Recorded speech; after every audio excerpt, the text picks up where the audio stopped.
ধন্যবাদ। সাংবাদিকের উপর হামলা ও হুমকির প্রতিবাদে মানববন্ধন ও প্রতিবাদ কর্মসূচি পালন করেছে লালমনিরহাটে কর্মরত সাংবাদিকবৃন্দ।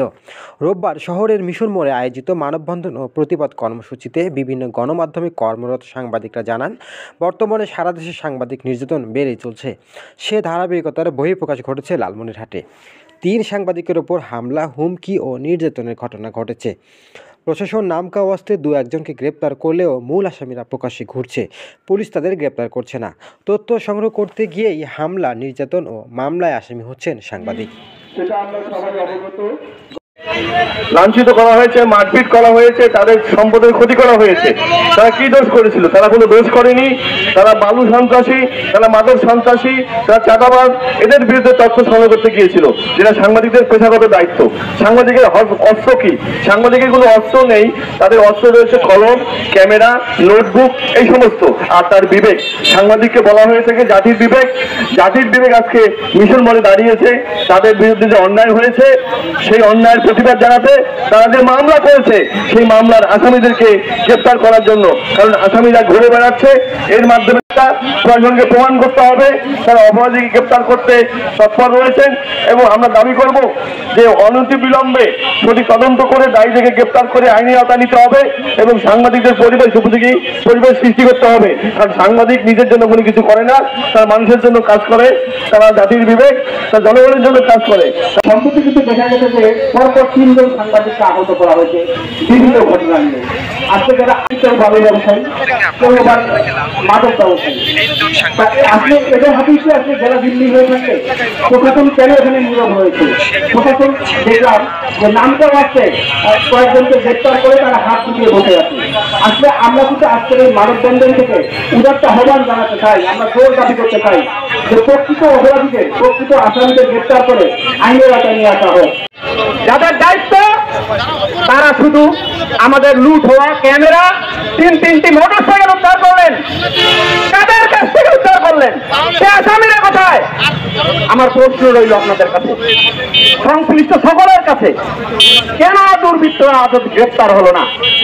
এই সাংবাদিক লাঞ্ছিত হলো, বালি থেকে মাদক হোক, বিভিন্ন যারা সন্ত্রাসী তাদের যারা লাঞ্ছিত হয়েছে। আমাদের সহকর্মীরা মামলাও করেছেন, কিন্তু মামলার সেরকম কোনো আমরা প্রশাসনের কাছ থেকে সহযোগিতা পাইনি। তারা যে 2-1জন করে ধরেছে সেটিই কিন্তু সাইডের অজ্ঞাতনামা, মূল আসামিগুলোকে তারা ধরতে পারেনি। আমরা তারা ধরেছেন কি যদু মধু এইসব যারা একদম মানে অজ্ঞাত যে 2-4জন থেকে তাদের মধ্যে, তারপরে আমরা বাধ্য হয়ে আসতে পারিয়েছি। সাংবাদিক সমাজের কারো ওপর হামলা বা নির্যাতন হলে ঐক্যবদ্ধভাবে সেই ঘটনার প্রতিবাদ করতে হবে।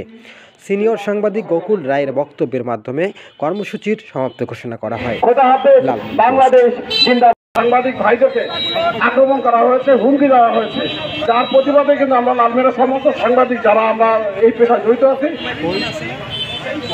সকল বিধেবের ভেদাভেদ ভুলে কিন্তু আমরা কিন্তু আজ একত্রিত হচ্ছি।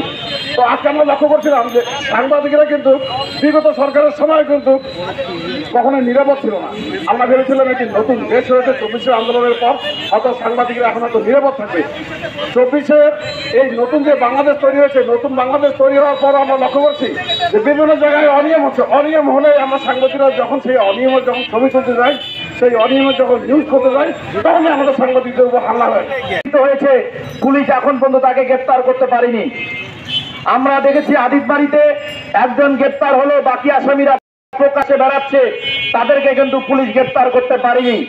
হাতীবান্ধায় সাংবাদিক রহিমের উপর হামলা হয়েছে, শুধু একজনকে গ্রেপ্তার করা হলো। এই হামলার মূল হোতা বিপ্লবকে এখনো পুলিশ গ্রেপ্তার করতে পারেনি। আজকের এই মানববন্ধন থেকে এখানে পুলিশ প্রশাসনের লোকজন আছেন, তাদের প্রতি আমরা আহ্বান করছি যে আজকে আমরা এই বিচারের দাবিতে মানববন্ধন করছি। সেটা হোক একজন সাংবাদিক বা হোক একজন প্রাচ্যনী বা একজন যে কোনো ব্যক্তি, আমরা তাকে আগে যাচাই করতে হবে তার ব্যক্তিত্বটা কেমন, সে মানুষটা কেমন। আমাদের এইরকম ঘটনাগুলো যখন এটা আপনাদের প্রতি আমার বিনীত অনুরোধ। আজকের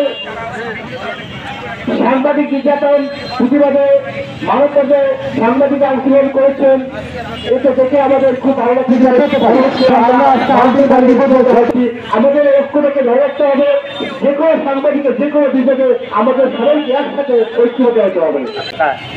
তাদের সহকর্মিতা, তাদের যে একতাবদ্ধতা, মানসিকতা, সেই মানসিকতাকে ধন্যবাদ জানাই।